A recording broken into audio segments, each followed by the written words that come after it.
دیکھیے نیکی کا جذبہ بھی، جو انسان کے پیشنز ہوتے ہیں وہ اندھے بہرے ہوتے ہیں. پیشنز، جذبات. نیکی بھی ایک جذبہ ہے. کبھی یہ جذبہ حد اعتدال سے تجاوز کر کے بدی بنا دیتا ہے. جیسے رہبانیت، ترک دنیا، شادی نہیں کروں گا، گھر گھرستی کا بکھیڑا مول نہیں لوں گا، بس اللہ سے لو لگاؤں گا. ظاہر بات ہے جس نے بھی فیصلہ کیا نیکی کے جذبے کے تحت کیا نا، لیکن اس کا جو نتیجہ نکلا اکثر و بیشتر پھر حرام کاری ہوئی. آپ عیسائیت کی جو ہے ہسٹری آف کرسچین موناسٹسزم اس کا مطالعہ کیجئے. انہوں نے خود لکھا ہے کہ بظاہر راہب خانے ہیں، راہب اور راہبائیں رہتی ہیں، اور ان کے تہخانوں میں حرامی بچوں کے قبرستان ہو جاتے تھے. یہ نیکی کے جذبے نے بدی کو جنم دیا ہے. حضور کے ساتھ ایسا ہوا. 3 اشخاص آئے، انہوں نے حضور کی ازواج مطہرات سے معلوم کیا آپ رات کو کتنا وقت نماز میں لگاتے ہیں، آپ مہینے میں کتنے نفلی روزے رکھتے ہیں. اب جو کچھ انہیں بتایا گیا، حضور کی زندگی کھلی کتاب تھی، بتا دیا گیا اتنا عرصہ جو ہے آپ رات کو تہجد پڑھتے ہیں، بتا دیا گیا مہینے میں اتنے روزے رکھتے ہیں. انہوں نے اسے کم سمجھا، فتقالوہا، قلیل سمجھا کہ یہ تو زیادہ نہیں ہے، ہمارا تو خیال تھا کہ آپ ساری رات ہی کھڑے رہتے ہو.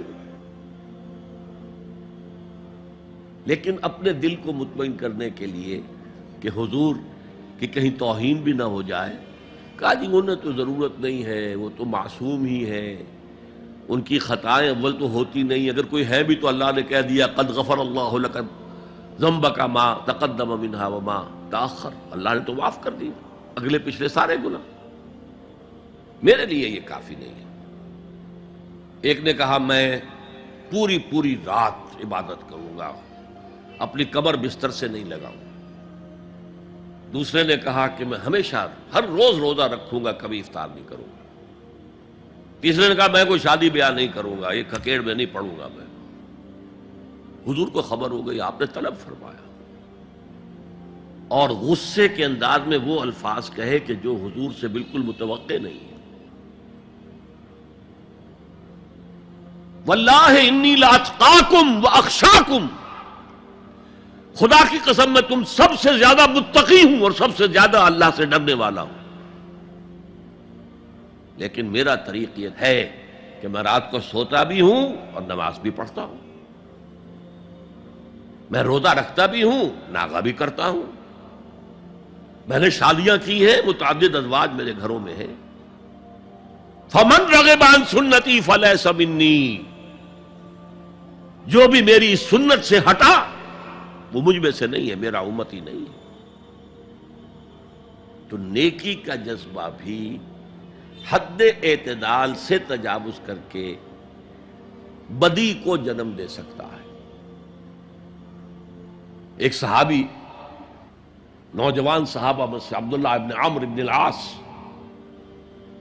عجیب یہ بات ہے کہ باپ جو ہے بہت بڑا سیاستدان، بہت بڑا جری سپہ سالار، بہت بڑا حکمران، حضرت عمرو بن العاص،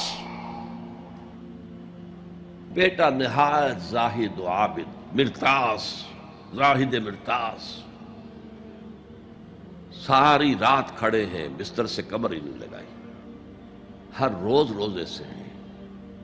یہ خبر دی گئی حضور کو تو آپ نے طلب فرمایا یا عبداللہ اولم اخبر انک تقوم اللیل وتصوم النہار، اے عبداللہ مجھے یہ خبر نہیں دی گئی ہے، یعنی یہ بات جو ہے صحیح ہے کہ نہیں کہ تم ساری رات عبادت کرتے ہو، ہر روز روزہ رکھتے ہو؟ کیا کہہ سکتے تھے؟ بلا یا رسول اللہ، حضور ایسا تو ہے. فرمایا لا تفعل، ہرگز ایسا مت کرو. فإن لزوجک علیک حقا وإن لزورک علیک حق، بل ان لنفسک علیک حقا، تمہارے نفس کے بھی تم پر حقوق ہیں، تمہارے بیوی کے بھی تم پر حقوق ہیں۔ ان کی زوجہ سے کسی نے پوچھا تھا تم ہمیشہ میلی کچیلی رہتی ہو، کبھی ہم نے تمہیں کسی اچھے لباس میں کوئی جسے سنگھار کہہ دیتے کہ یہ میں نے دیکھا؟ تو ان کا کہ مجھے کیا غرض ہے، تمہارے بھائی کو تو مجھ سے کوئی غرض ہے ہی نہیں، میں کس کے لیے بناؤ سنگھار کروں؟ یہ بھی الفاظ آتے ہیں۔ فرمایا ہرگز مت کرو۔ میں تو کرتا ہوں، میں روزے بھی رکھتا ہوں لیکن نہیں بھی رکھتا، میں نماز پڑھتا ہوں لیکن سوتا بھی ہوں، میری بیویاں ہیں متعدد، تو میری سنت اگر تم نے چھوڑ دی تو تمہارا مجھ سے کوئی تعلق نہیں ہوگا۔